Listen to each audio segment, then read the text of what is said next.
Good evening and welcome to the first ever Almondview Podcast with myself, Liam Innes, my co-host Jake Pointer. Hello. And expert panellist Thomas Froh. Hello. Owen Innes. Hello. And Mr. Stephen Povey. Hello there.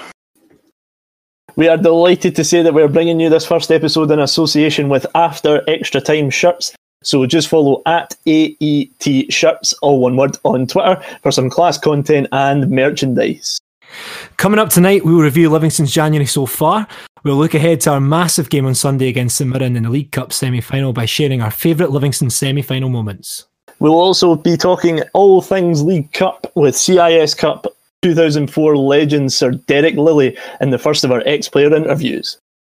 So get comfortable, grab yourselves a tin and strap yourselves in for some excellent Livingston FC based content with us at the Almondview Podcast.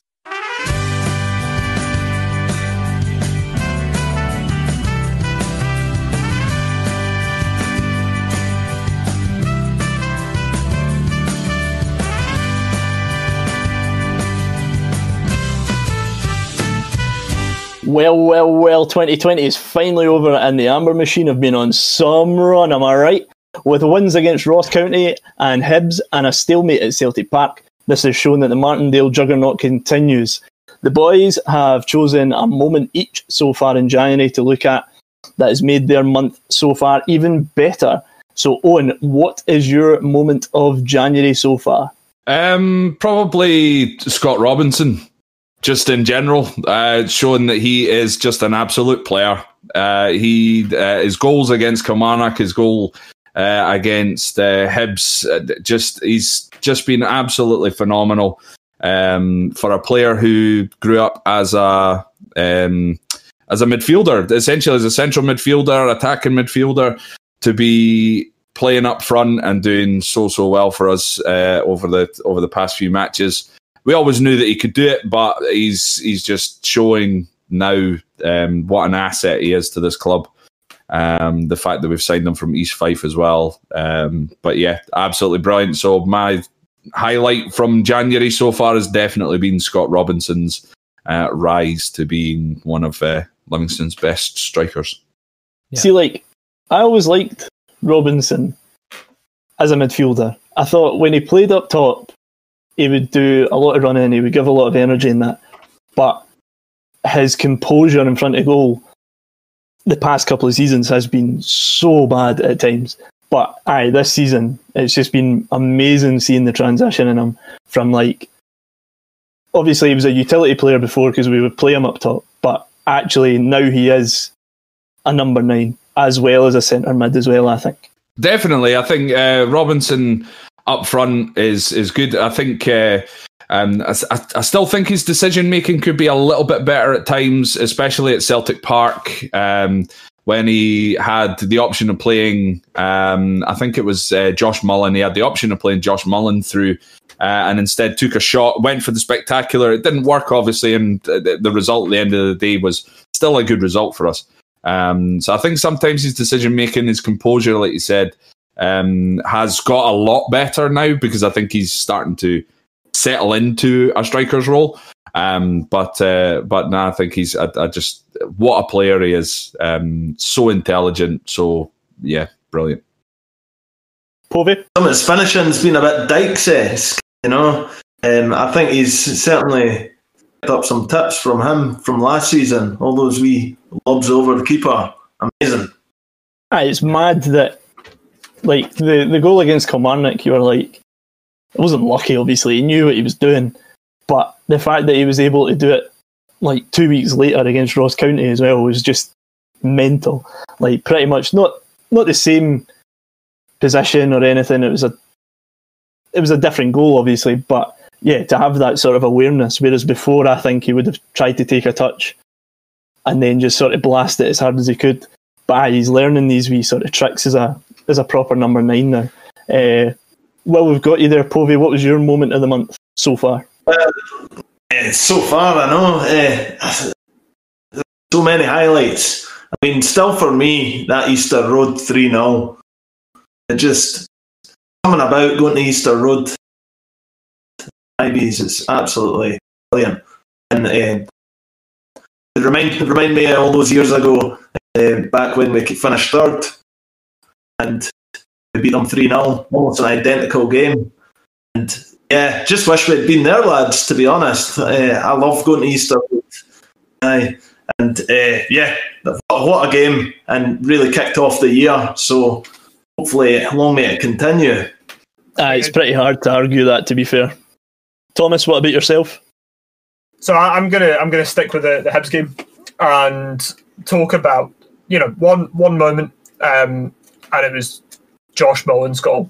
I think it kind of epitomised where we've improved, and also talking about Scott Robinson, his assist to play him in was fantastic, absolutely fantastic, and he's utilising the same sort of techniques that you're seeing in his finish, but the way that he played him in, and then that finish as well across the keeper. I love a goal like that, almost like a counter attack, fast, breaking down the defence, and then the way he put it into the bottom corner, I think, was just absolutely fantastic, and it set the tone for the game as well.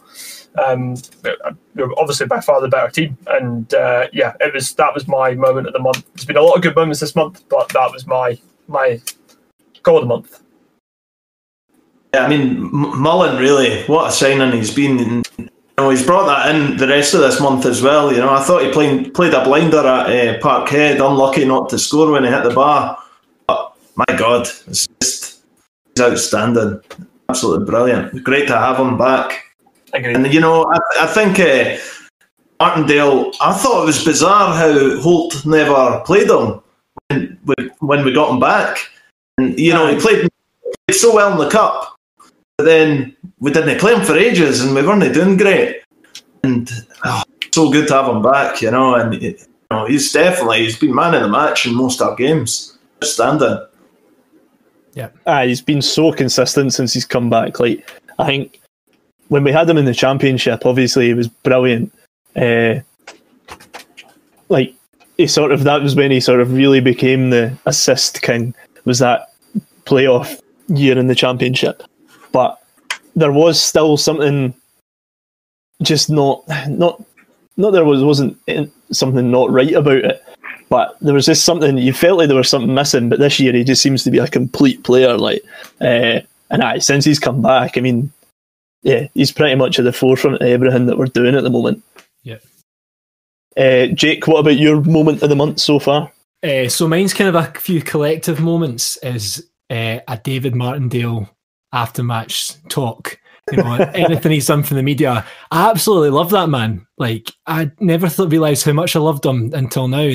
The guy just so much passion, loves the club, knows exactly what he wants to do, and you see passionate people, and they make you believe what they believe, and that's, you can tell the team all believe it. And I guarantee, he's epitomised Scottish football for me, right? Because I think all of us have had a football coach like Davy Martindale. That's why some Raj screaming at, you're about 10 years old and you're getting screamed at by some football coach. And that's how we were brought up. And that's just what it kind of reminds me of. It's almost nostalgic, but, so honest in interviews as well. How much do you see that whole with his cliches?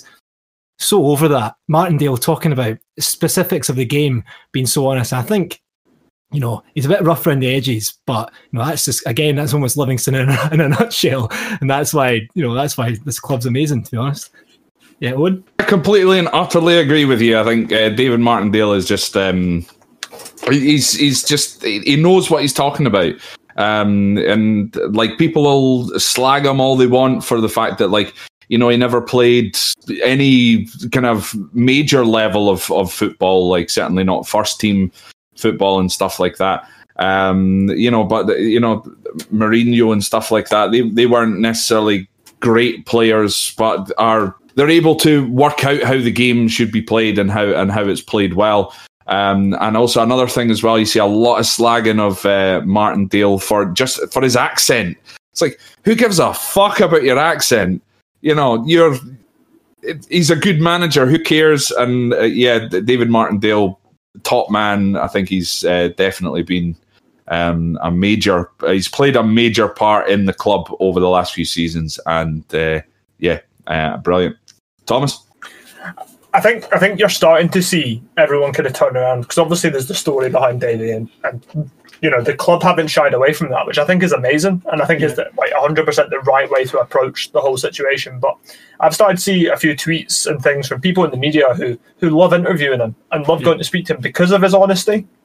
Now I've heard some stories about how he when he's nervous and he's very nervous doing this media thing that he's been forced to do now, and that's when he starts, you know, cracking out the jokes. But it's been brilliant value. I'm even seeing people from other clubs, you know, commenting on Twitter, things like that, about how much they appreciate. You know, he's like a breath of fresh air to Scottish football. You know, so yeah, brilliant. I think my favourite part was no other manager would say what he said about Effie Ambrose the other day, saying that Neil Lennon's obviously texted him and told him not to score. Like, that's the sort of pish that, like Gary Holt, brilliant manager in that.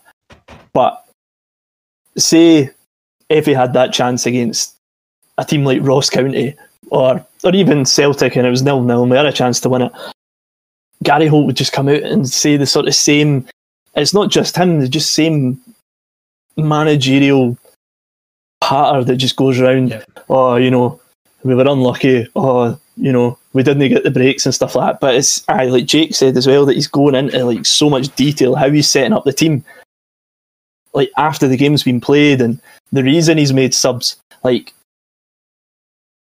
so my moment for January so far was the subs that he made against Ross County, because I remember messaging the group chat saying, "What the hell is he up to? Like, he's just swapping players like for like. There's no sort of, he doesn't really seem to be changing anything." But then I realised there's nothing needs changed. Like, these players are just coming on because they're able to just give that extra, like 10% of these tired. Like, we've got so many games in January. We've got a massive game coming up. 2 games back to back against Celtic. So my moment was especially Jack Hamilton, because Robbo looked raging when he came off against Ross County. He kicked the ball into the stand and that. And I thought, right, Jack Hamilton's really got to sort of step up here. And then him coming back for his Fife and getting a goal, his first home, his first game back from his Fife on loan is just like, it just shows you again the depth that we've got, that a player like Jack Hamilton can come on and score a goal, like decisive goal in a game against a team that previously, obviously we haven't lost against them for a while, but you know, under Holt's management we probably would have struggled in that game against Ross County. But the fact that we were able to bring on Jack Hamilton and score, like for him to get a goal and a win at home, that's routine, and that's what we need to get back to. Yeah, Povey? Aye, bang on. And I mean, I told you how good is Jet. What a brilliant song. I'll take the ripping, because I definitely have been giving Jet a hard time, and well, he started that attack, didn't he, for to put us back in front. So fair play, well played, Jet. I'll give you that. He made it to. He made it to Soccer AM as well. That little skill. It was the closing for closing section on Showboats. It was nice. Big Jet. Yeah, no it was great. It was absolutely brilliant. Now, this is something I never thought I would ever say, but here on the Almondview Podcast, we're thrilled to say that we are now joined by Livingston legend. He's the rootin', tootin', goal-scoring son of a gun. He's the Livy fans' dream, number Sweet 16. Ladies and gentlemen, please welcome our first ever guest, Mr. Derek Lilley. Woo! Whoa! How are you, Derek? To be on, guys. That's the best introduction I've ever had in my life. It genuinely took me about 3 hours to write it, man. I was like, I don't know what to say. So we'll just dive in straight with your career. So you started your career with Greenock Morton, and after an impressive 57 goals in 180 games for the Ton, you were picked up by Leeds United in the English Premiership. What was it like going from Capello to the glitz and glamour of the English Premiership?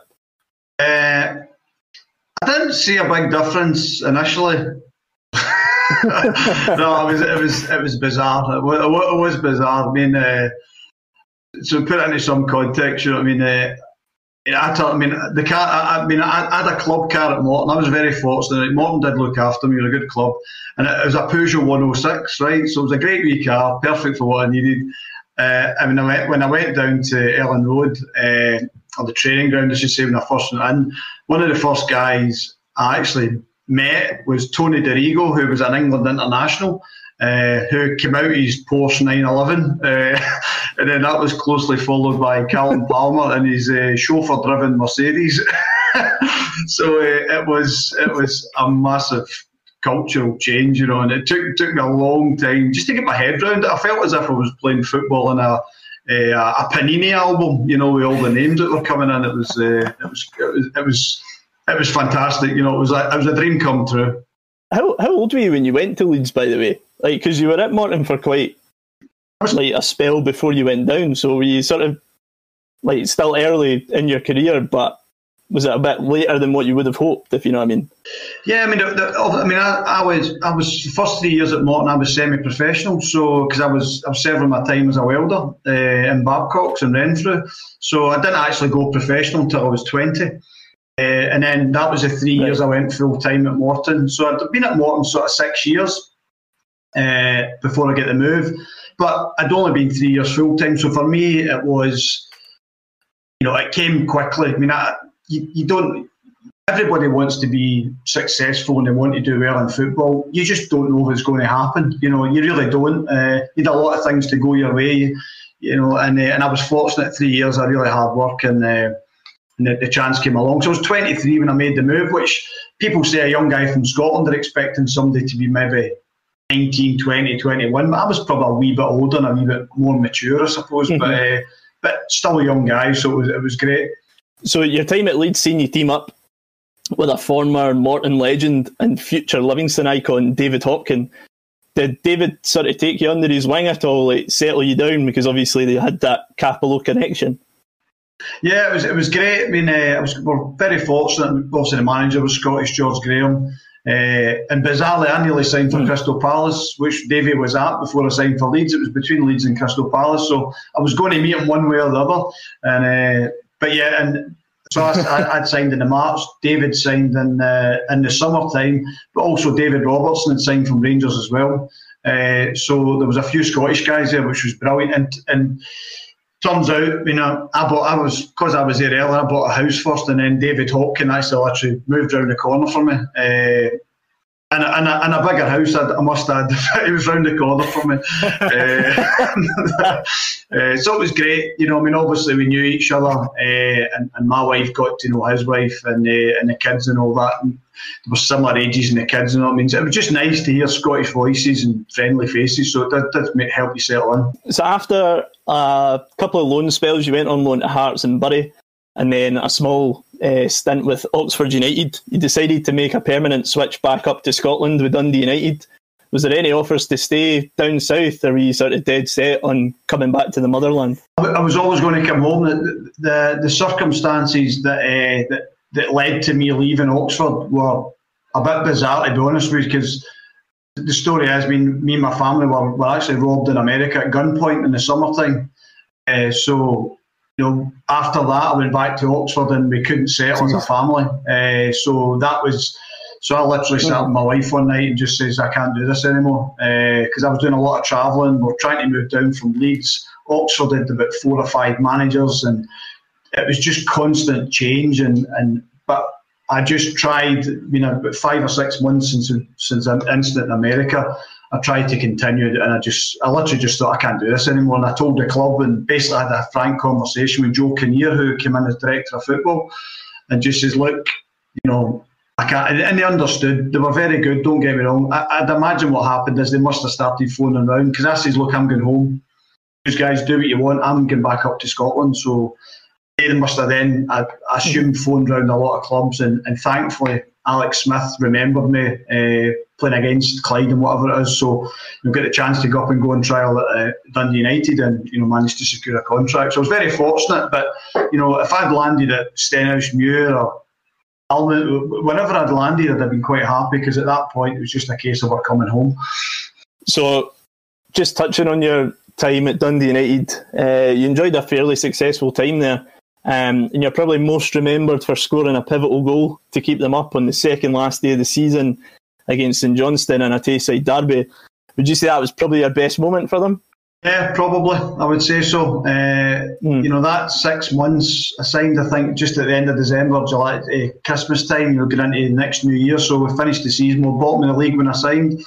They changed, they're bringing in a lot of new players, but that sort of 5-6 months period was brilliant. And, you know, to get to the second last game of the season, you know, to beat St Johnstone, you know, after being 2-0 down at half time and me scoring the winner was just, you know, it's got an iconic picture and there's an iconic place in the Dundee United sort of history, so to speak. So it was brilliant. It was great. 2 years after that, I mean, I loved the club, had my ups and downs, you know, as strikers do, I suppose. But great time. But that was you know, to have that sort of moment was special. You know, with Almondview, McDermott Park was basically full of Dundee United fans.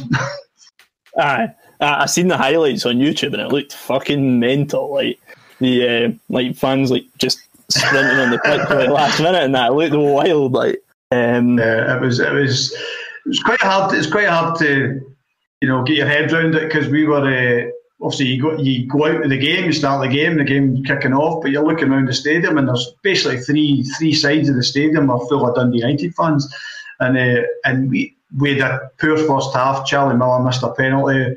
You know, we huffed and puffed and fun enough, my dad was at the game and took my son, young Derek, who was only a kid, I don't know, 5 or 6, and the abuse that was getting shouted, my dad actually left at half time, just couldn't stand it anymore, so he left and sat and listened to the game in the car, and then literally, obviously, Charlie get a bad tackle and Paul Hartley gets sent off, and then, you know, we scored 3. I set up crossed into the first goal for, I think it was Charlie. Craig Easton scored the second, and, you know, it seemed the last kick of the ball for me, and it was just pandemonium when the goal went in. All right, so we're going to move on to your Livingston career now. So after you left United, you decided to make obviously the greatest career choice ever by joining Marcio Maximo's foot-stalling dream, the Amber Machine. What was it brought you to Livingston? Bizarre set of circumstances. Again, football's got a funny way of doing things. So I'd been released from my Dundee United contract, so I had no club. First time in my career, I had no club in the summer. You know, you're pretty sure you'll get something, but the phone's very quiet, and the only offer I had was Partick Thistle.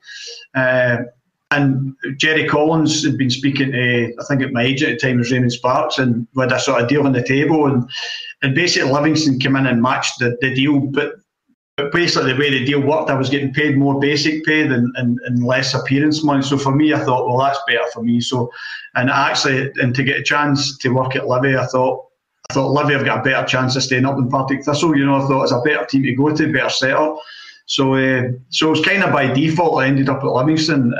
But, you know, I knew a lot of the players there, and I hadn't actually played at Almondview, but I knew a lot of players.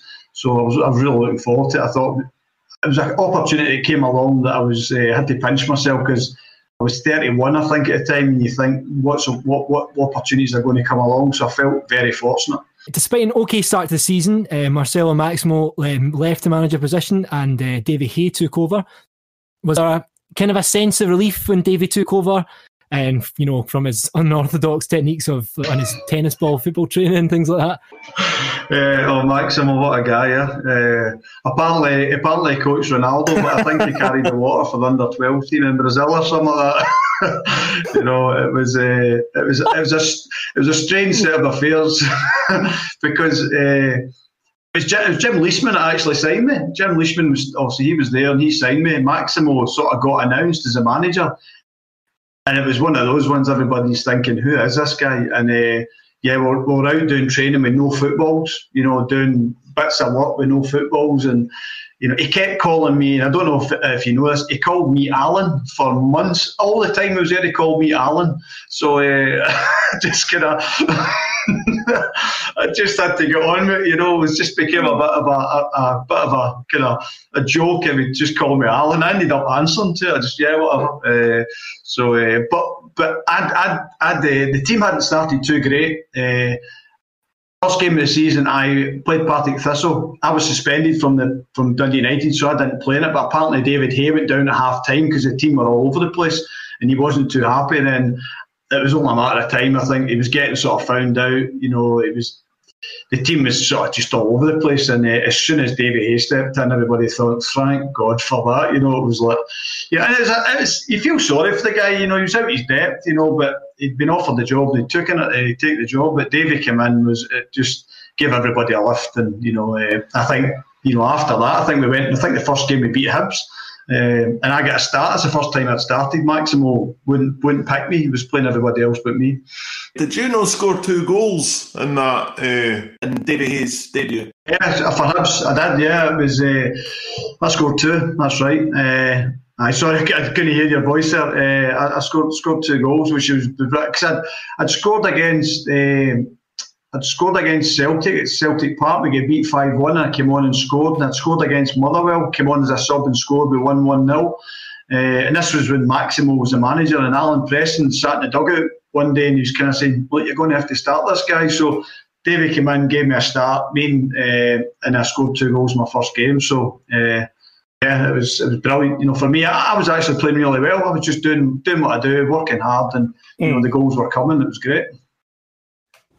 So just before the semi-final against Dundee, it was announced that we were going into administration.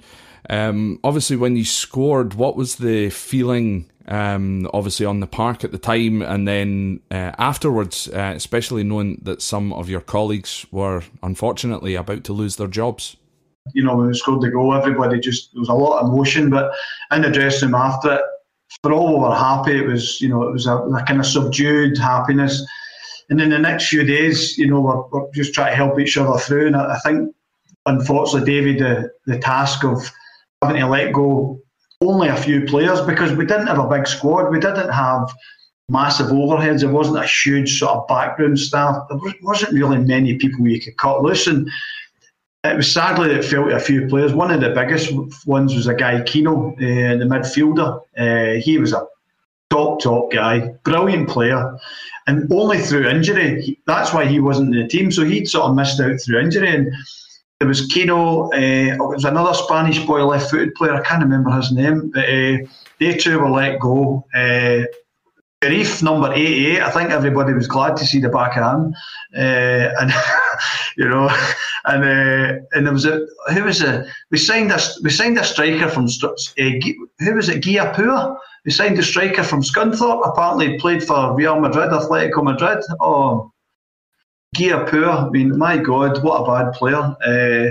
So you know, in training, it was so funny. We used to physically shout, get him on his left foot. He couldn't kick the ball with his left foot, and he used to get so frustrated and kick the ball away. But all joking aside, I mean, getting back to it, it was sad.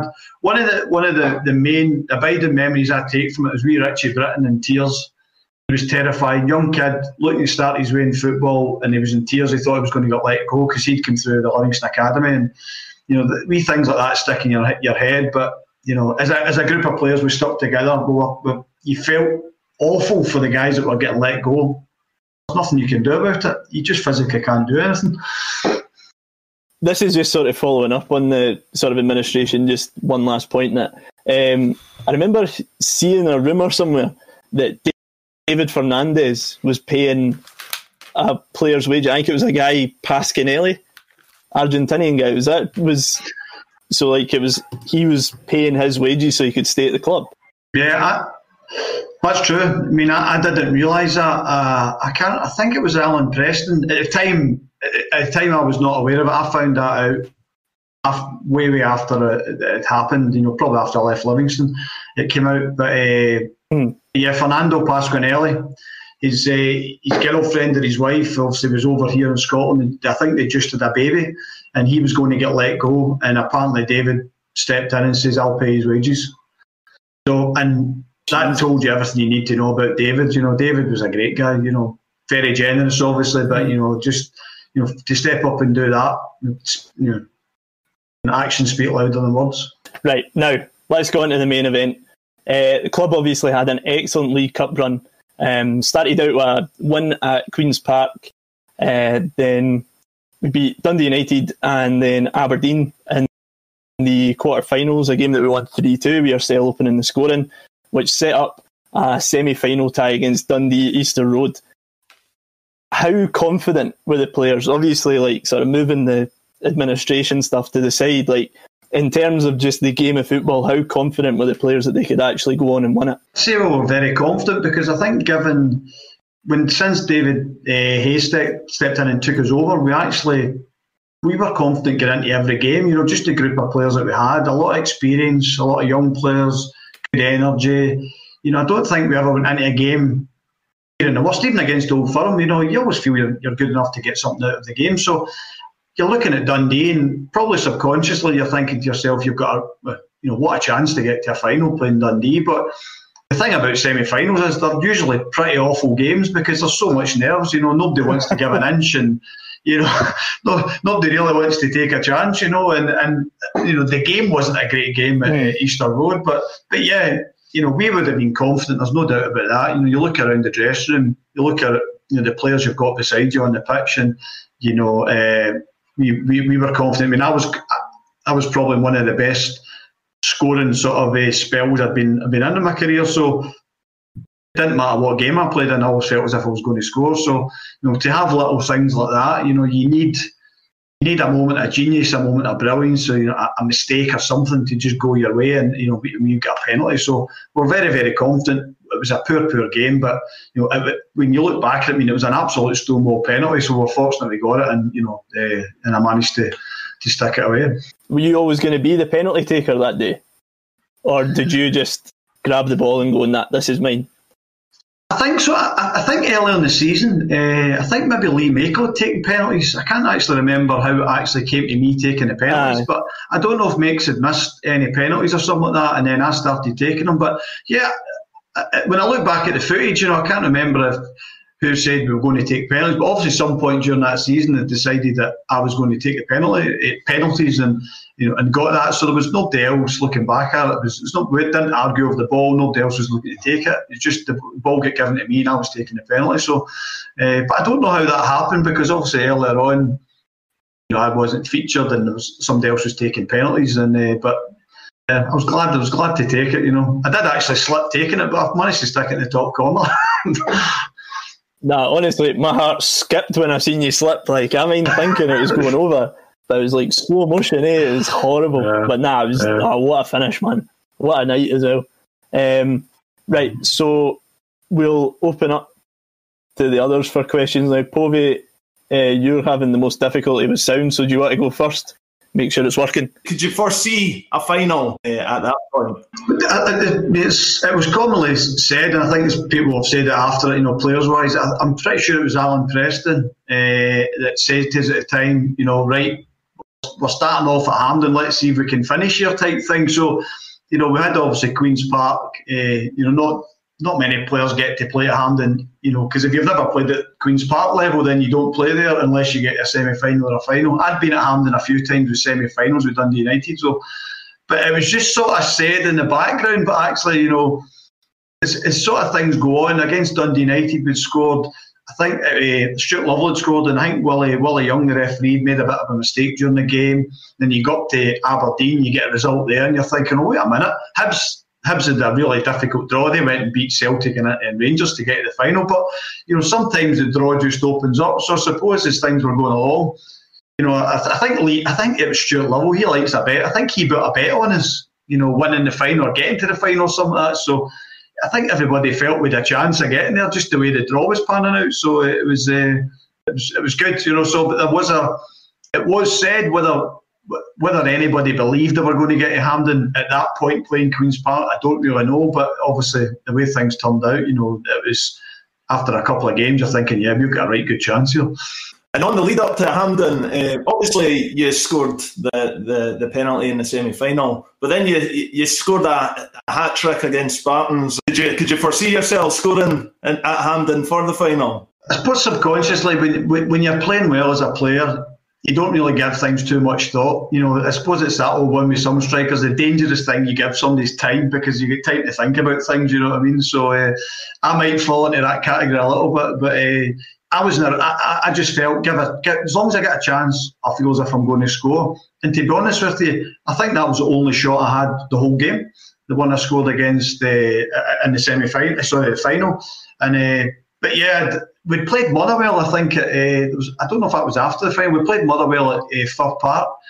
And again, it was a real scrappy game. And I got one chance and stuck it away. And Stuart Lovell was speaking to one of the Motherwell players and says, doesn't matter where the ball falls to him just now. If he hits it, it's going in. Just one of those veins of form. So it was when you get veins of form like that, they're nice because you just, as soon as the ball lands it, you just stick it away. You don't even think about it. And did you see the biggest balloon in the world out there, by the way, in the lead up to your goal? That's right. It was on. You look back at the commentary, and I can always mind the guy, the commentator, saying that's the biggest football I think I've ever seen in my life. This huge big ball thing blowing about on the pitch. And even see when you look back at the footage when you see my goal. I mean, I think Lee Mako crossed the ball to Burton O'Brien. He's in the penalty box. There's nobody anywhere near him. And then the ball gets cut back to me and there's nobody near me. I think it's just so weird. But yeah, I do remember that football. Right, Thomas, have you got anything? You kind of answered my question earlier. So I was watching the highlights back earlier of the semi-final. And, I thought the penalty was a little bit soft. I think we were maybe a little bit lucky to get that penalty. So, talk to me. You've called it a Stonewall penalty already. I think, especially in VAR days, I think we're struggling to get that. Thank God. To be honest, I think when you tackle somebody from behind, because I can't remember who it was, a defender that tackled Pasquinelli, was it just you're taking a real chance, especially in the penalty box, you know what I mean? And Pasquinelli, he went down like a sack of spuds, really, he didn't need much encouragement to get down. He was a South American. So as far as I look, but to be fair to the referee, there was no hesitation, straight to the spot. Brent Sancho, that's who it was. I know it was a Stonewaller. You're talking nonsense. Was it Brent Sancho? Aye. But he did. I mean, it was one of these. It was one of these stupid tackles. He didn't need to make it. I think Fernando was going away from goal. It was. It wasn't exact, and he was on his right foot, so he would have been doing well to hit the corner flag anyway on his right foot. So he didn't need to make the tackle, and he did, and it slipped. The referee just called it right away. I think you've convinced me. So definitely a penalty then. I'm sold. You can't change history, Tom. Exactly. Don't get me wrong, I'm not complaining. No. Owen, what about yourself? Have you got anything? My main question is about the penalty itself. Surprisingly enough, I remember more about the semi-final and more about that goal, the penalty goal, despite the fact I never even watched you take the penalty. I was that nervous about about being in a semi-final. But when you were stepping up to the penalty, did you know exactly where you were putting it? And really, what was kind of going through your head at the time? Because you've got Easter Road, you've got the whole Livingston crowd in front of you as well, which I can imagine only puts even more pressure on you as well. Was it just zone in, you know exactly where you're going, that sort of thing? Yeah, I mean, in any of the penalties I've ever taken, I mean, thankfully, over my whole career, I've maybe taken about, 25 to 30 penalties, and I've only missed one against Dundee when I was at Morton. Billy Thompson saved it, but I've never missed a target, and that's the key. It's just, one of the main thoughts is in, especially taking the penalty in the semi-final, whatever you do not miss the target. If you're going to hit it somewhere in the goal, if the keeper saves it, he saves it. But the last thing you want to do is miss the target. So that was always in my head. But I was always pretty confident. It's a classic one: pick a spot and hit it well, hit it relatively firm. I don't say I've probably never struck a ball cleanly, as in like a driven pass and I've always had a really firm side foot just for more control. So, but I had picked my spot. I was going top was going top right, maybe not as high and as right as I wanted, but it was good. That's a sort of picked my spot. So I was just pretty calm. I thought, right, it was a bit of a commotion. I know they sort of protesting against the penalty. It seemed to take a bit of time just to calm down and obviously get Livy fans behind the goal. But first thought, is don't miss the target. Second thought is, right, I'm picking my spot, and I made my mind up, and just didn't take a fast run up, just my normal, a nice firm hit, and it was a really good penalty, thankfully. But I was relatively calm. I genuinely thought there was longer left in the game. I think it was 15, 20 minutes left, but there was only about 5 or 6 minutes. So if I'd known that would have, maybe played a little bit of a part. But thankfully I didn't. I wasn't really looking at it, and I just thought, I was confident I was going to score anyway. So that's all that stuff. You just kind of go into a bit of autopilot if you're used to taking penalties. You've got your process. Just block everything out and hit the target, and hopefully it goes in. So after the semi-final, obviously won that and set up the infamous final with Hibs on the 14th of March. What can you tell us about the build-up to such a momentous occasion for such a daft wee team? Because Livingston, because it's a new town, what was the build-up like for a team like Livingston? I think it was, we used to train at the old Astroturf pitch at the back of the training, the stadium. We used to train there all the time, and every now and again you would get sort of, I didn't realise it, but at the time sort of the schools in Livingston would finish a bit earlier on certain days, and you would sometimes get some parents coming round and bringing their kids round. And I always remember there was a few more people sort of coming, watching these training and stuff like that, so you had that obviously part of the build-up. In terms of the town, I know they've done a lot of promotions, I think, to the schools, in terms of getting kids to the final and all that. So I don't remember. I don't think I've sort of played a part in that. I think it was more done commercially by the club, because, to be honest with you, because of the cup games, that we had a lot of games, so we're just constantly playing football. But there was just, it was kind of funny. I mean, obviously there was a great bit of hype about the club. I mean, Livingston being a new town, I think they were really just trying to get as many people involved from the community as possible. So the PR was great for the club. There was a lot of press, media stuff going on, interviews and all that. Really, really good. I think when you see the turnout, given what the average crowd was versus the turnout at the final, sort of doubled the sort of, there was about 8,000 fans turned up. So the club done a good job. So it was really a big PR thing, but great bit of excitement. It's not just the week before the game. You get a slow build up, the week or two before it, and then the week of the cup final, it just gets ramped right up, and everybody's wanting to do an interview with you and try to get a different story and people's stories and all this kind of stuff. So, a lot of your time gets taken up, so you're having to deal with that as a player. You don't just normally come in, go to training, get your lunch and drive home again. You're sort of having to do a lot of media stuff, so you just got to get your head around that and try not to say the wrong thing to the media, give them a headline. I mean, in terms, like you mentioned, the fans, like our sort of average attendance that season was probably about 3,000 to 4,000.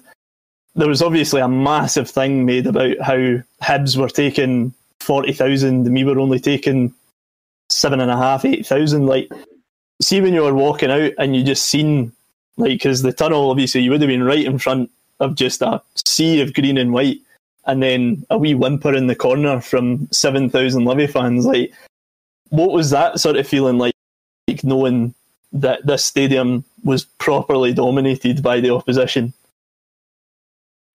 We thought it was brilliant, because you could imagine if it had been a Livingston Dundee final, probably at Hampden at the bit of an anticlimax, just in terms of the people there. But the fact you had Hibs taking such a big crowd with them, you're walking out to a near enough full Hampden, it was brilliant, and obviously we had the section of the Livy fans, which, to be honest with you, it was just like pandemonium. You just seen a sea of gold and yellow and black, and it was just like everybody jumping about, and it was just brilliant, to think that, first major cup final for a team at Livingston, and against a club like Hibs who've got a huge amount of history, played in Europe, all this sort of thing.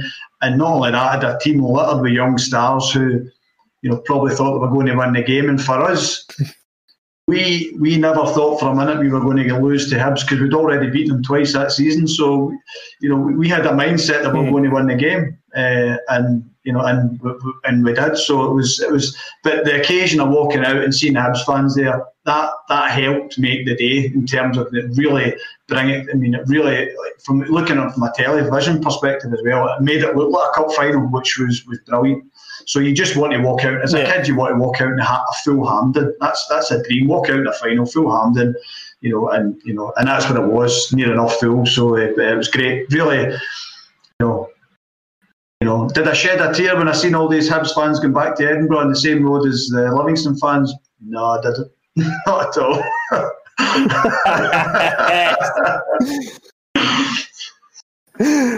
So we'll open up again about for questions about the final itself. Owen, have you got anything?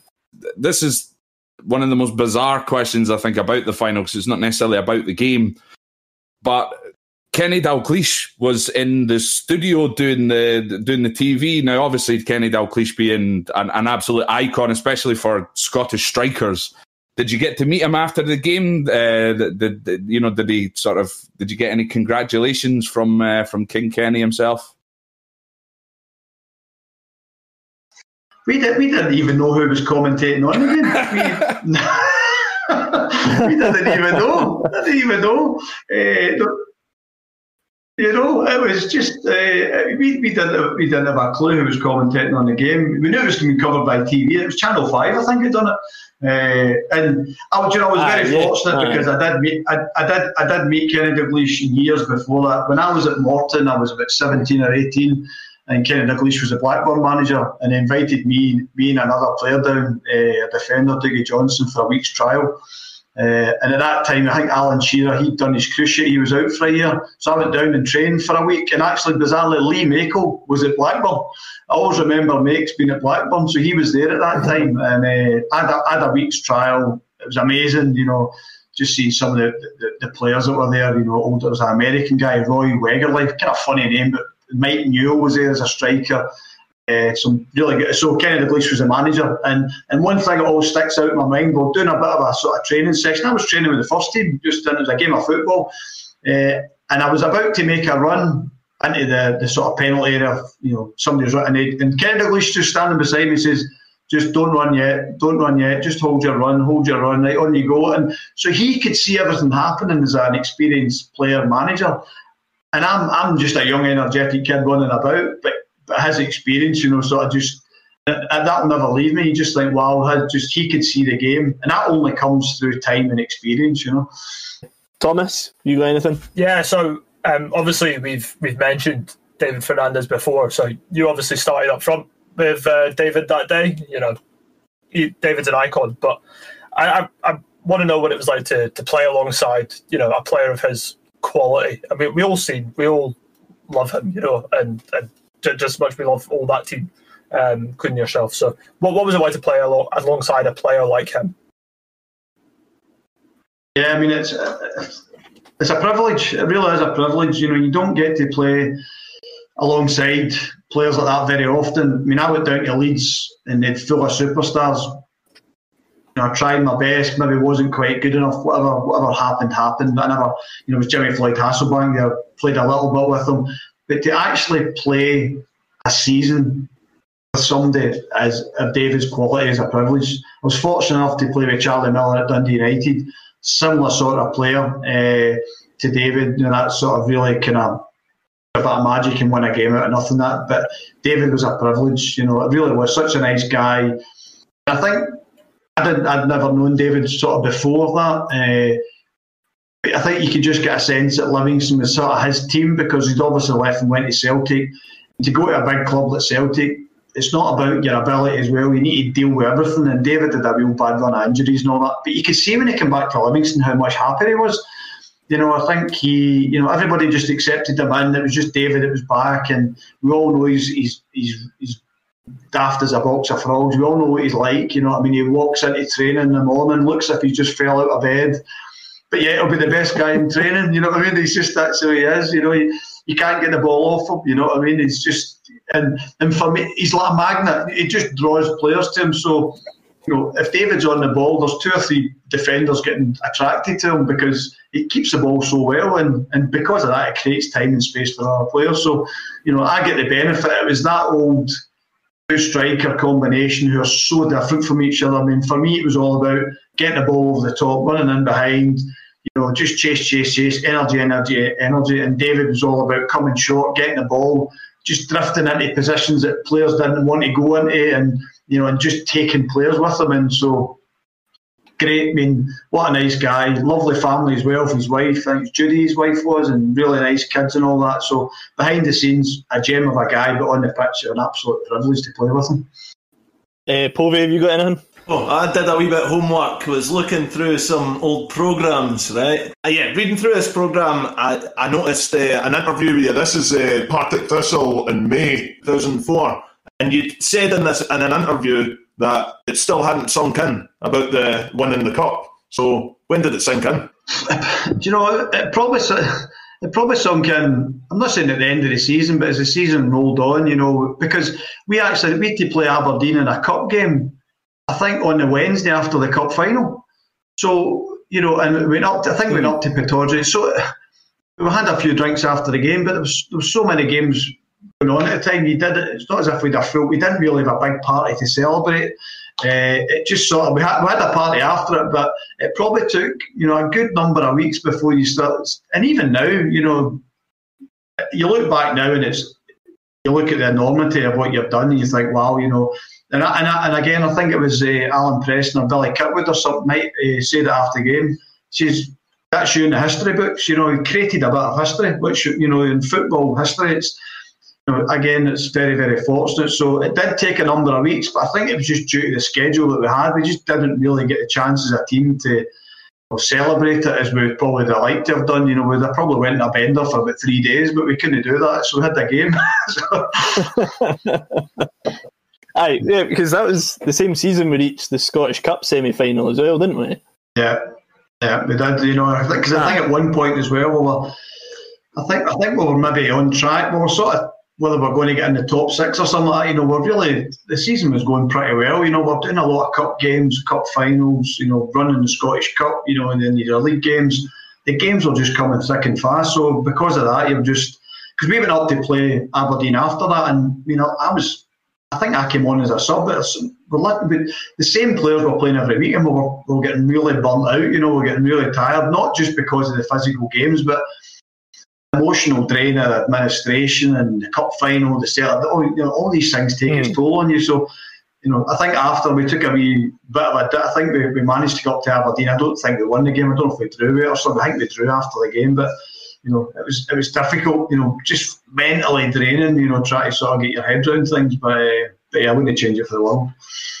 Sorry, Owen. David Fernandez, for the second goal, played what is quite possibly the greatest through ball in Scottish footballing history.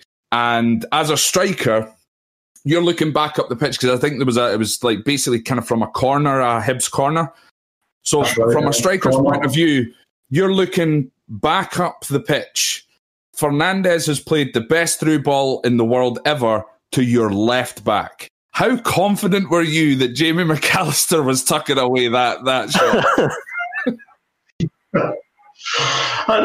You're absolutely right. It was such a bizarre thing, because the corner came into the front post. I don't know the head of the front post. I was at the edge of the box. I hooked the ball out, and it fell to David Fernandez, who sort of done his little thing. He dribbled a few players and threaded this.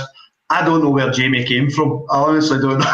I don't know. It just appeared out of nowhere. But you're absolutely honest. I had one of the best views ever. I was honestly running right behind Jamie. So he's in front of me, and I'm a good 20 yards behind. So, and I'm looking at it, and I can honestly remember, I don't know what exact words going through my head. I'm just saying, oh, please score. Please score, And when you look at his finish, it was the most composed finish you've ever could imagine, a left back doing in a cup final. And when that ball went in, you just thought, you'll always hear it, even you do celebrate and you're happy, but there's a huge sigh of relief, because you're thinking, that's us 2-0 up. What a margin we've got to hold on here, what a lead. And but yeah, it was bizarre. I think a lot of people were saying, who's that up there? Jamie McAllister. It was just shot away. And I don't know. I don't know if Jamie had scored another goal that season. If he might have done it, might have been one other goal. But what a finish! What a finish! But bizarre set of circumstances again. Who'd have put money on Jamie scoring a goal in the cup final? If he did, you'd be a pretty wealthy man, I'd imagine. I think you're totally right. It's like who's that? Like you said, like McAllister's come out of nowhere, because not even the commentator, who was Jonathan Pearce, the guy that commented, as far as I'm concerned, he's the commentator from Robot Wars. Like even he didn't know, because he's like, it's McNamee, it's somebody. And then the goal goes in, and then it's only when he can see his shirt number that you're like, oh, it was McAllister. McAllister it is.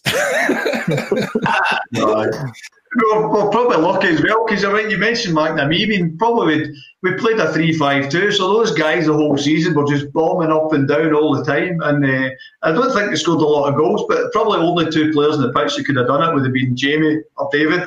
And thankfully it was Jamie. And it was so bizarre. But I was just delighted for him, delighted for us. And I always remember a big guy, Colin Murdoch, a big Hibs centre-half, big Irish guy at the back, was got to that 70-minute period, and we've all watched games and you think, we're never going to score. And he said that to me, he says, we could be here all night, we're not going to score. And that was, so there was a bit of a kind of realism, thinking, it doesn't matter what we throw at them, it's just not our day.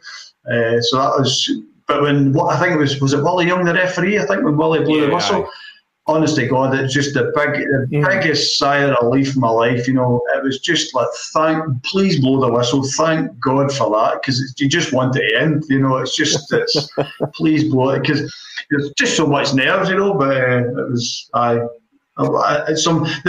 finals get so many different little stories going about it. It's brilliant.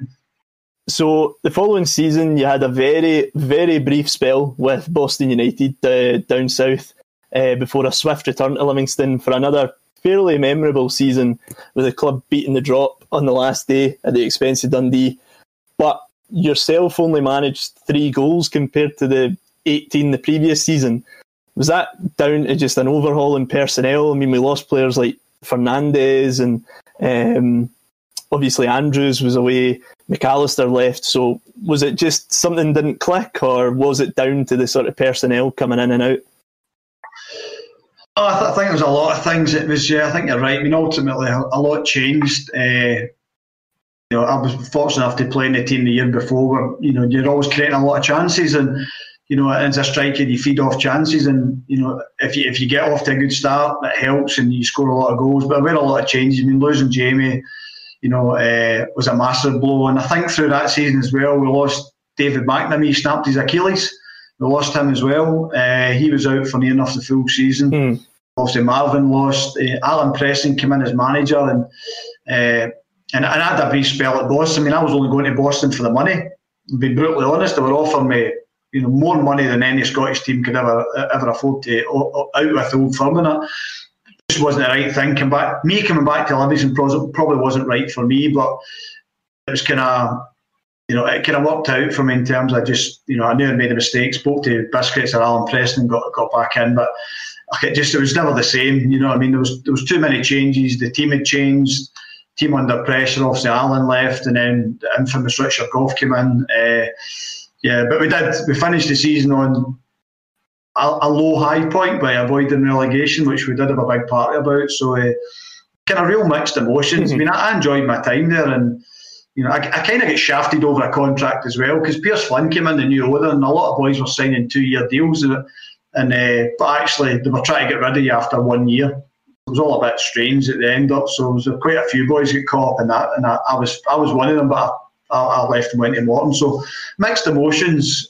You never want to leave a club, the way that's the only time it's ever happened to me, leaving like that. Because I always like to think that I had a good relationship with the fans, because what you see is what you got, and unfortunately, second season, I didn't score a lot of goals, and if you don't score as a striker, you put yourself under a lot of pressure, and if the chances aren't coming, the minute you get one, there's so much pressure on you scoring. If you don't score, it's like, oh my God, So a real tough season, but as a club, we managed to scrape a Was it a draw against Dundee in that second last game or something like that? We got a draw, did we beat them 1-0 or something like that? I mean, Richard Gough came in with Archie Knox. That was an interesting period as well, Again, if I scored against Hibs that season, one of my few goals, and he just came in as a manager, but I've got no time for that guy whatsoever. No respect for him whatsoever.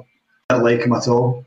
And I don't say that about a lot of people. I don't say that about most people. Really? I didn't like him. He was full of himself, really, not my cup of tea. Aye, that's quite interesting because obviously it looked like, especially the last 8 games of the season, that there was like a real sort of togetherness within the squad, but it also sort of coincided with the signing of Hassan Kashlil, who was like another sort of level of Livy icon. But what was it like? So what was it that sort of rubbed you up the wrong way about Richard Gough? Because from an outsider looking in as a fan, it was, these guys are really in for it. They're ready to fight for like survival. But was it just personality clash? Or? Yeah, I mean, obviously, I don't know if it's his first manager's job. I mean, it's had signed a few players. I mean, obviously we were there and we're doing our best to sort of keep things going and keep picking up points. But inevitable happens. A manager comes in. Richard Gough's the manager, and initially I was excited. I grew up a Rangers fan. It's no secret. I was really excited. You could just see it was all about him. That's the way I seen it. It was just all about Richard Gough. All he was interested in telling stories about how he met Rod Stewart and how many millions he's got in the bank, and you're just thinking, what an absolute arsehole you are, and then one of the games for me that maybe not a lot of people know about, and I'll share it with you, was we played Alloa.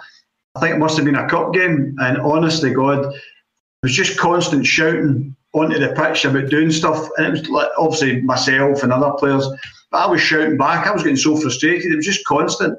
We sort of confronted each other in the dressing room.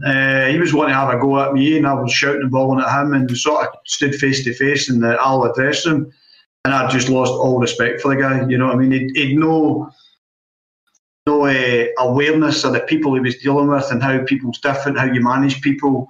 You know what I mean? And Archie Knox, well-respected coach. For me, he was a bit of a dinosaur. It didn't work for me either. Really old school, barking orders and all that. I just thought David Hayes would just talk to me, tell me what to do, let me get on with it, and I'll do it because he trusted me.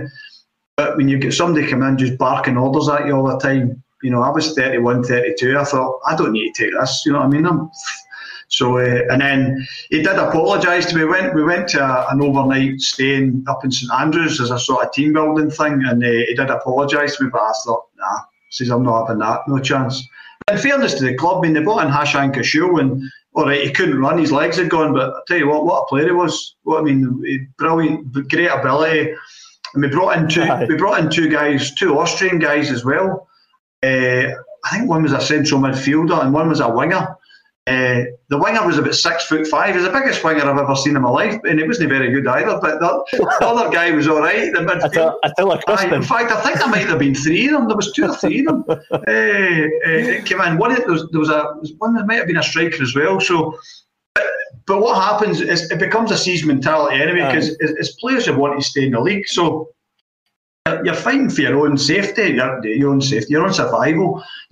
From a professional point of view, you want to do well and you want to stay up, so you do get a siege mentality. And if you get a couple of results, as we did, that sort of feeds it. But you don't want to get beaten, and nobody wants to get relegated. So, in fairness to Livingston at the club and at the time, in terms of who they brought in, it worked for it. But then he soon left after it, and I think I was glad to see the back of him. But I left as well. But it just, not for me. See, sorry, just quickly as well. So you mentioned sort of earlier on about Pierce Flynn as well. Now, there's a couple of stories I've heard about him from ex-players that, like, he flew in to the stadium and landed his helicopter on the pitch, and that he came into like the changing room at half-time or during training and stuff and told you to write down who you thought should be in the starting 11 and then started reading them out. Was he as sort of difficult as like those rumours suggest?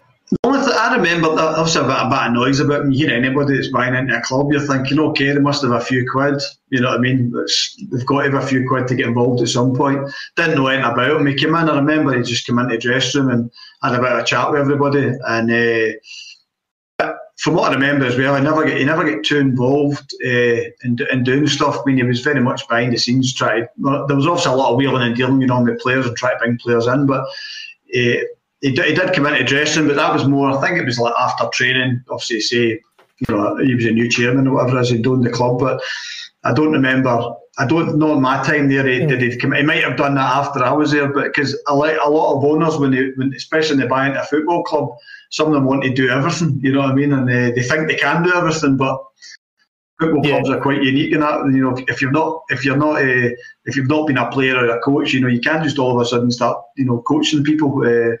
But it was a wee bit different, I suppose. You know, his approach. You know, he came across as quite a flash guy and all that. But he was actually okay. You know, he was pretty decent, and he had his kind of right hand woman, a wee woman called Vivian. Which everybody sort of referred to. She was like a wee Rottweiler. She done all the dirty work. You know, she was the one. She was the one you didn't want to get involved in a conversation with. You know, she was a sort of hard-nosed business person. Yeah, because it was. I remember, reading somewhere about Stuart Lovell that season. It's sort of fallen out with. I don't know if he fell out with the manager or if he fell out with the owner, but apparently it was. I think he ended up getting sacked or made redundant or whatever. But I think apparently it was that Vivian Kyles that was sort of driving it, like trying to find out what he was saying about the club and stuff. Do you know? I think now that you actually say that, I'm pretty sure that something like that happened. I think that I don't know if it became a wee bit of an agenda against Stuart. You know, because obviously Stuart done a lot of stuff in the media and that, and some clubs can become very paranoid about what's been written about them. And I do remember vividly something to do with that Stuart became a wee bit of a target and.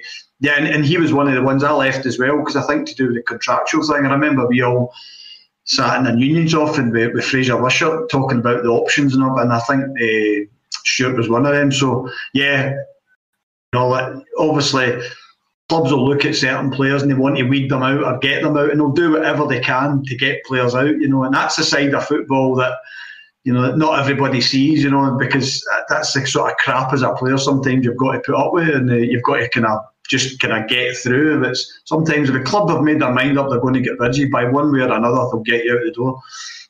Finally, we gave you a wee bit of homework about choosing your dream Livingston five-a-side team, made of players that you played with. Can you tell us who they are and why? So in goal I put Roddy, so I had to be Roddy in goal. Yeah. You know, so pick Roddy in goal. Big Rod, he was a roommate of mine, Big Roddy, so I know Roddy really well, so he would be in goal. He'd done well at Livingston. Now, the dilemma I did have is I think, right, I can't pick Jamie without picking David McNamee. So what I've done is left the both of them out and went for experience. So I went for Marvin as a centre half.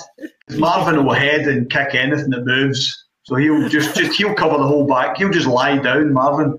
Midfield, I'm going for Stuart Lovell and Lee Makel. Stuart's another one. Stuart will organise and shout and bark all the orders. And makes is brilliant. Great on the ball. He'll create you the wee chances and he'll score the odd goal or two. And then I've put David Fernandez up front. If I put myself up front, you know, I had to left David out, you know, but I had to play David. So David would go in, and I would be the player manager on the bench managing them. I've left. As you can probably see from the team, I've left out all the young guys. That's true. But Lee Makel, I said this fairly recently, that the year we won the cup, I thought that Lee Makel was probably the best or one of the best centre mids in Scotland that season, because he scored about 12 or 13 goals from midfield, and just everything we done that season either went through Fernandez or went through Makel, I thought. Yeah, it was phenomenal. I mean, Stuart Lovell. Stuart had bad injuries. You know, he struggled to keep himself fit. His knee was a bit knackered, but he would always battle on, and Burton O'Brien was energy. But Lee Makel in the middle of the park was phenomenal. You know, just his range of pass and his vision, top-notch player. You know, played at Newcastle, played at Blackburn, played at a lot of good teams, Hearts for a long time. But yeah, I completely agree with you. And I think he's probably all know the story about the cup final. When what a cup final he had. You know, he knocked down somebody in the middle of Edinburgh, an old drunk tramp that broke his leg. And he was staying overnight before the game. Stuart Lovell, his roommate, gets called away. His father-in-law passes away, takes a heart attack. Nobody's expecting him to turn up at the game. We're all in the dressing room, and who comes walking in? Lee Makel. You know, and he crossed the ball over to Burton for set up for my goal. But you know what a story he had that season. But you're right. You know, he must have been one of the top midfielders out with Old Firm. You know, that season, without shadow of it. Never scored a bad goal either. Every goal was amazing. Oh, everyone was like 25 yards, top bin and all that. You know, he never scored a tap in. Never left him. They were all left to me. But let's not. I mean, I totally agree. I think Makel's brilliant, but I have these faint memories when he hit a shot. The amount of times it would fly over the bar, like. No, I was just going to say, in that 2-1 game, that was our first season in the SPL, there was the game where we beat Rangers 2-1. I think we had just gone 2-1 up, and Lee Makel gets on the ball, gets passed back to him. I mean, like, there's nothing in the way whatsoever, and it's a proper, like, like he's hit it sweetly. But it's just gone. I think it's still. I think it's probably lodged somewhere above the shopping centre in Livingston. Still at the games. And his defence, I was going to say, Jake, that the one thing his defence is Almondville's not a very high stadium, so it's quite easy to do that. True. No, I admit it. No, but do you know, he's one of these guys. I think it's to do with it. Yeah. I think this might sound really daft. I think it's the way he hits the ball. You know, as in it's just his style. You know, he really he kind of slashes at the ball, but when he does hit it sweetly, you know, it's a real sweet strike. But when it's off by a couple percent, because he's got a really kind of unusual stance, the way kind of very distinctive the way he struck the ball. You know, but I can see what you mean with the old kind of slicers. Just one last thing before we finish up as well. You came back for Keegan Jacobs' testimonial. What was that like, sort of coming back to the club? And obviously it was a completely different. You sort of look at Livingston as sort of different, sort of mini clubs. We're a sort of completely different team to what we were back then in terms of the money we've got and even the pitch we've got now. But what was it like coming back and sort of seeing the Livingston supporters again? Oh, it was really nice. It was lovely because, you know, when you've been at a club, I'm very fortunate to have been at a few clubs where, you know, I've got fond memories of me, you know, and to feel appreciated, you know, and, you know, you leave football. I've been away from football a long time now, but to go back and, you know, and fans, you know, give you a round of applause and just show their appreciation and, you know, realise that, you know, that what you've done for them as a club at that period of time, you're there and they appreciate it. You know, it's nice. It's very humbling. You know, I mean, at the end of the day, we all grow up. Nobody, you know, we all want to play football as kids. You know, you never know if you're going to get there. But you know, to get yourself out of a football pitch and spend a lot of time on it's brilliant. But to go back when you've, you know, after a long period of time, the fans to appreciate you the way they did. You know, albeit my 45 minutes, I was absolutely blown out my arse, but it was good. It was good. It was nice to see them. You know, it was nice to catch up with all the old players as well. You know, Makes and Archie and Big Marvin and obviously Roddy and that as well. You know, so it was nice occasion to get back. Really enjoyed it. So the last and probably one of the most important questions I suppose that we can ask you today is going to be. If you could give us a prediction for this weekend's Cup Semi-final against St Mirren, what's it going to be? Well, given I'm an ex-Morton player, I'm always going to say, and I'm a Livy player, Livy's going to win. I'm saying 3-0. That's perfect. Well, just want to say on behalf of everyone here, as well as probably every Livingston supporter, thanks so much for your time. And you'll be welcome back to Club Earth anytime. Good stuff, guys. Enjoy the fight. Enjoy the semi-final. Let's hope we get the final. Thanks very much. Okay. With the League Cup semi-final against St Mirren at Hampden fast approaching, we're going to reminisce about some of the great semi-final moments that the Lions have had over the years. So, boys, the semi-finals that we've appeared in are the following. 2-1 win against East Stirling in the Challenge Cup 2000-2001. That same season, we were defeated 3-0 by Hibs at Hampden Park in the Scottish Cup Semi. There was obviously the amazing semi-final against Dundee in 03-04 in the CIS Cup at Easter Road. That same season, we were dumped out at the semi-final stage in the Scottish Cup by Celtic, 3-1 at Hampden.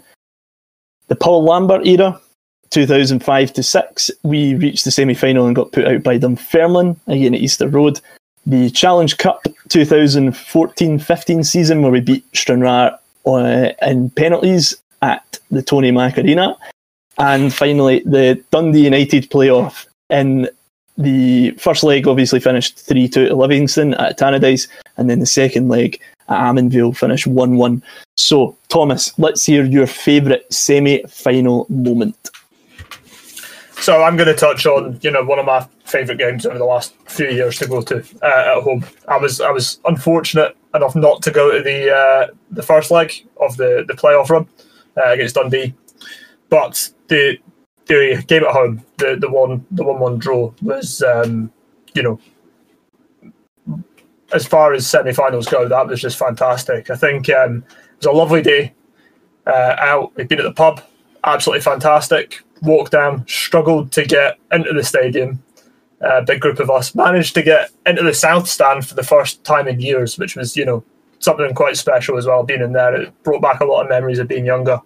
And then just as I, was walking across the back of the goal, seeing Alan Lithgow score that goal, and I think I screamed. And I really gave a fright to the boy that was walking in front of me, and I had to apologise to him. Well, my semi-final moment will be I'm going to choose the first leg of the playoff semi-final against Dundee United, 3-2. The reason why I'm choosing that is because for me it's very memorable, because I haven't been able to make it to many Livy games over the last few years because of work. And on that particular night, I wasn't at that game in particular, but I was in a pub in Skye, working.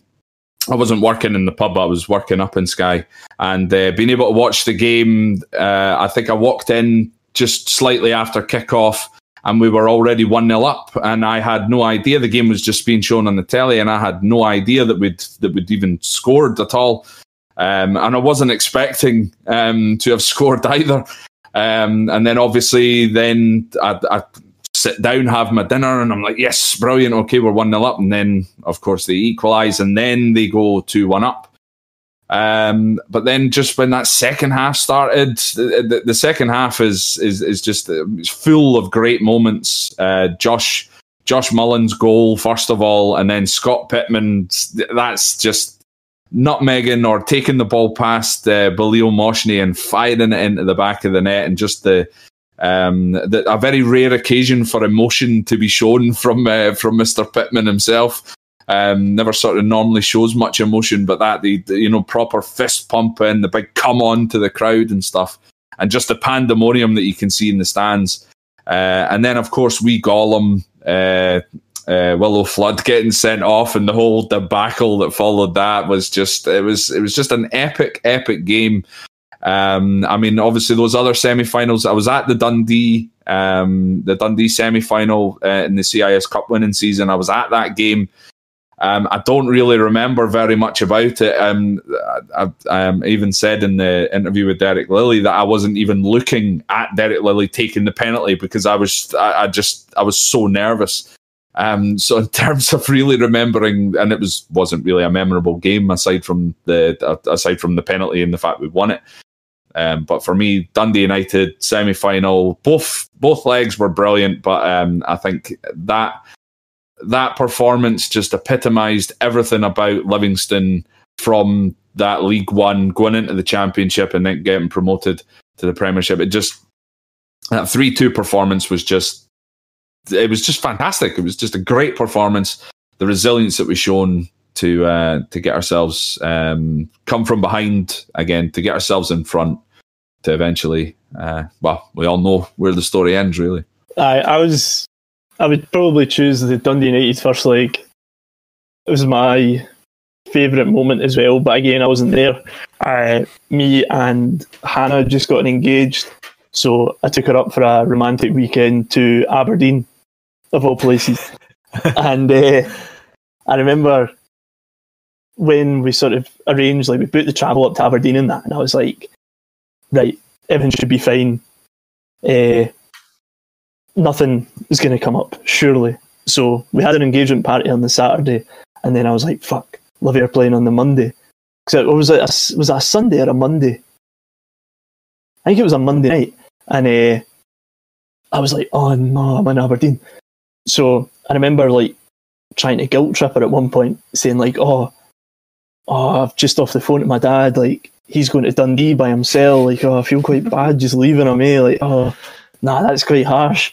And then I actually found out that my dad actually wasn't going. But we managed to find a pub in Aberdeen, showing it. And we ordered food and stuff. Food came to the table just as kick-off happened. And then obviously De Vita scored in the first like 30 seconds.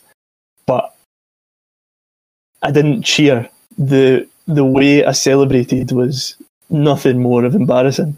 That I just leapt out my chair and went, oh! Like that was just slightly louder than that. But basically it was only me and Hannah in this pub, and the woman who was serving us was like through the back, and she came rushing out with like a first aid kit, thinking that someone had like fallen or like broke their leg or something. So and then obviously I think the next, well, obviously we went 2-1 down, and I was just in a raging huff. And then when we got back, they came back to 2-2 and 3-2. I think I managed to celebrate more appropriately those times. But I just remember that's the build up to those games, and the second leg as well, as Thomas said, like being in the South Stand, and like I think the second leg, I knew we were getting promoted. I thought if it was going to be a team to knock us out, it would be the team in the Championship. But then when we found out they were playing Partick, I was like, nah, we'll demolish them. Until they scored in the first leg, in the first like 10 minutes, and then I was like, oh no, Livy never do anything good. I hate Livy. I'm kind of heard you actually say that in my ear when that first goal went in, so I concur. Trust the Innes brothers to be out for dinner in that game. Both of yous, like. Well, I'll actually even tell you this. So for the semi-final first leg, I was in a pub in Skye to watch it, and then for the first leg of the final against Partick Thistle, you'll never guess where I was. Same pub? In the same pub, watching us again. So it was almost like it was meant to be. I think had I not been working in Skye on those two for those two games, I don't think we would have got promoted. Had I went, we never would have happened. Like, break the rules and go up on Sunday for the Mirren game. It's worth it. So I mean, the other semi-finals, there was a couple I was at. I remember being at the Dunfermline one at Easter Road that we lost, and it being genuinely one of the worst games I've ever been to. And then, but on the flip side of that, 2 seasons before, the Dundee one with Derek Lilley's penalty, which we'll come on to later, obviously speaking to him.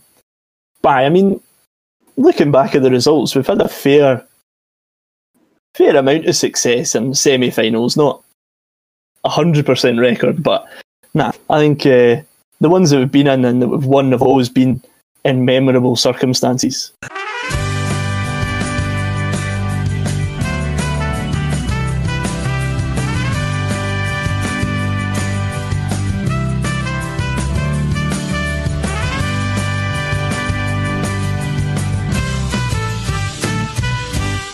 Well, that just about wraps it up for this first episode. Before we go though, we're recording this before the midweek game against Celtic at the Macarena, so we won't be doing predictions for that, but we're going to quickly go round the table for predictions for the semi-final. Liam, what do you think? I don't know, honestly. It's one of these things that I think it might actually depend on the Celtic game. I think if we beat Celtic, I reckon we'll lose the semi-final. Because I know that sounds so pessimistic. That's very Livy. My pessimistic head is saying 1-0 to St Mirren. But my heart's saying 6-0 to Livy. Aaron Taylor-Sinclair, hat-trick. Okay, Thomas, what do you think? I'm going to say 2-0 Livy. I think maybe a goal in the first half. And then, maybe a sub making a difference in the second half to seal the game. Maybe a Jack Hamilton to make it 2-0. But I'm not confident, but, going with my heart. So 2-0 Livy. Good man. Owen, you? In a way, I agree with Liam. I think it depends on what's going to happen against Celtic. Obviously, we're playing against Celtic. Is the league the more the thing that we're focusing on more this season? Or it'd be great to reach a final, especially with the teams that are left in. But I think we've not seen a lot of games this season where both teams haven't scored. We've kept a few clean sheets, mind you. I'm going to say it's going to be 2-1 either way. Obviously, I want it to be 2-1 Livingston, and I would love to see Gavin Riley come on from the bench. Our sponsored player, Gavin Riley, come in off the bench and score to put it right up his former team. So that's I'm going to go 2-1 Livy, but I don't think we're going to keep a clean sheet in this one. Fair. I think I'm going to be really boring. And I'm going to think 1-0 Livy and Scotty Pittman, just a wee touch or something, just, talking maybe like 60 minutes or something. Nothing too exciting. I reckon super scrappy game. But aye, a W for Livy in the end, for sure. Okay, that wraps everything up nicely. Thanks to everyone for listening. Next week, we'll be joined by former striker Colin McMenamin for another exclusive interview. Please make sure you give us a follow on Facebook. Just search for the Almondview Podcast. And follow us on Instagram and Twitter, where our @ is just @AlmondviewPod, all one word. That's @AlmondviewPod. Forza Livy. Hope to see you next week.